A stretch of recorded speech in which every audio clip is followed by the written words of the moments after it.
សុទ្ធតែក្លិនក្អូបក្អូបមួយអើយ collection ពីរនេះគឺរបស់ Chanel Chan collection ណាមួយនេះគឺ Chanel ផ្កាឈូក Chanel Chan Eau Tendre Eau de Parfum ហើយបើសិនជាមួយនេះវិញគឺពណ៌បៃតង Chanel Chan Eau Fraiche មួយចង់និយាយថាចា collection គេនេះហេក្លិនរបស់ Chanel Chan collection ហ្នឹងក្លិនគេក្អូបចេញមកបែបស្រាលស្រាលប៉ុន្តែជាតិហ្មង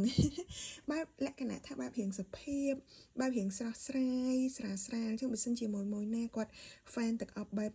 ស្រាលស្រាលគាត់អត់ចង់បានក្លិនធ្ងន់អត់ចង់បានក្លិនបែប complex ស្មុគស្មាញអីទេចង់បានក្លិនបែបរៀងស្រួលប្រើប្រចាំថ្ងៃមួយអាចទិញcollection ពីរនេះបានចាហើយនៅខាងយើងគឺយើងមានបងផ្ទេរបែបនេះអញ្ចឹងមួយទិញ10 ml ទិញ2ក្លិនចេះទៅយើងងាយស្រួលផ្លាស់ប្ដូរក្លិនអត់តលន់ហើយយើងដូចថាថ្ងៃណាអារម្មណ៍យើងចង់ប្រើពណ៌កាឈូកអញ្ចឹងយើងដាក់កាឈូកនឹងទៅដល់ថ្ងៃណាអារម្មណ៍យើងចង់ប្រើពណ៌បៃតងយើងដាក់ពណ៌បៃតងយើងទៅមួយចាហើយស្រួលយកតាមខ្លួនណាបើសិនជាមួយចាយលើដបធំមួយដបក៏ដូចជា7-200ដែរថា200ចុះអញ្ចឹងបើសិនជាមួយទិញ2ដបក៏អស់$400ដែរអញ្ចឹងបើគិតទៅយើងចាយប្រចាំខែយើងចាយតិចបងផ្ទេរបែបនេះយើងស្រួលផ្លាស់ប្ដូរក្លិនហើយយើងអត់ចំណាយដល់ទៅ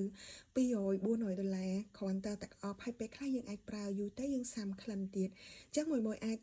ទិញបងផ្ទេរពី Tiny Fragrance បែបនេះណាគុណភាពទឹកអប់យើងគឺទឹកអប់សុទ្ធទឹកអប់ original យើងទិញពីប្រាំងផ្ទាល់ដឹកតាមយន្តហោះអញ្ចឹងមួយអាចយកទៅប្រើដោយទំនុកចិត្តគុណភាពជាប់បានយូរ